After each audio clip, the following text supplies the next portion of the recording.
وعلیکم السلام ورحمت الله وبرکاتو. د ملګري پوښتنه کړې چې قبلې طرف ته د مونځ په دوران کې د قبلې طرف ته د خپې او د خپو ګوتې سیده کول لازمي دي او که نه. نو عزتمند وروره، دا سنت د مونځ دی. د قیام په حالت کې د قبلې طرف ته خپې سیده کول دا د مونځ سنت دی او د اهتمام پکار دی.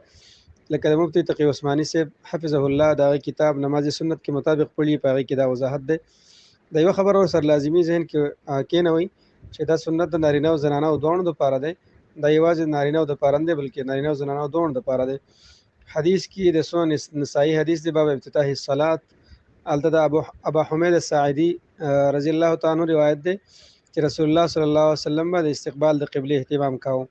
دغه رنګې رد المختار علی در المختار کې وایي چې من سنن الصلات توجیه اصابع رجلیه الى القبله. د مونځ د سنتو نه دا دی چې د خپې د خپو ګوتې او خپې چې کوم دی قبلې طرف ته مخامخ کړه شي. باب صفت الصلات فتاوی شامی. دغه رنګې په حرایق چې شرح د کنز دقایق د هغه کې فلیوجه من اعضائه الى القبلة ما استطاع، چې دا دی یو انسان چې ودرېږي مونځ ته نو هغه د خپل اندامونه ټول قبلې طرف ته مخامخ کړي، مستطاع څومره چې د هغه وس وي څومره د هغه طاقت وي.